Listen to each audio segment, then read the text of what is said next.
नमस्कार, मैं हूं शुभी और आप देख रहे हैं न्यूज़ वन नेशन। आज की शाम बेहद ही खास शाम है, वो इसलिए क्योंकि मोदी कैबिनेट में किन चेहरों को शामिल किया जाएगा, इस पर अंतिम मुहर लग जाएगी। लेकिन इन सब के बीच तस्वीरें सामने आई है पीएम आवास से, जहां पर खुद प्रधानमंत्री नरेंद्र मोदी संभावित मंत्रीगणों के साथ बैठक कर रहे हैं और इस बैठक की अध्यक्षता उनकी तरफ से ही की जा रही है। खासकर अगर बिहार के चेहरों की बात करें तो इसको लेकर लगातार बिहार के सियासी गलियारों में चर्चाएं चरम पर हो रही थी कि आखिर वो कौन से चेहरे होंगे जिन्हें मोदी कैबिनेट में शामिल किया जाएगा। लेकिन तस्वीरें इस बात को बयां कर रही है कि आरसीपी सिंह और पशुपति पारस के नाम पर अंतिम मुहर लग चुकी है।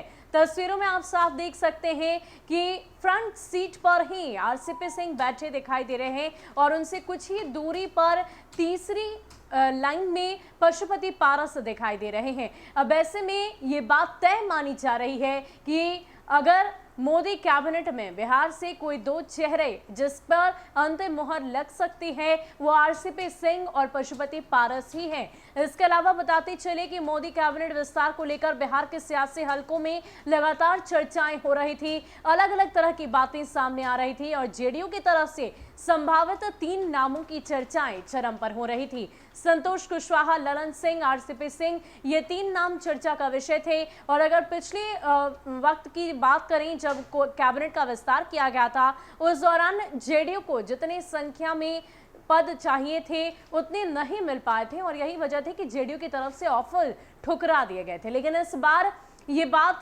लगातार आरसीपी सिंह की तरफ से भी कही गई थी कि इस बार हम पूरी तरीके से कैबिनेट का हिस्सा बनेंगे और जितनी संख्या में हमें चाहिए उतना मिलेगा। लेकिन अब ऐसे में इसे अगर हम बात करें पीएम मोदी को लेकर तो ये पीएम मोदी का विशेषाधिकार है।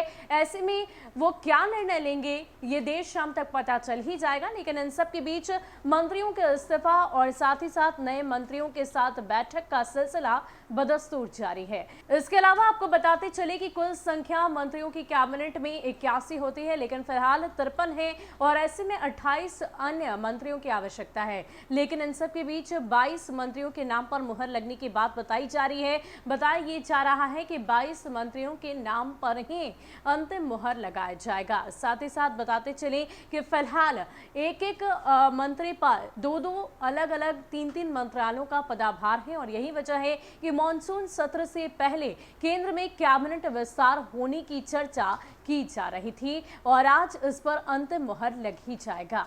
फिलहाल के लिए इतना ही। ज्यादा अपडेट के लिए आप बने रहे न्यूज़ वन नेशन के साथ। नमस्कार।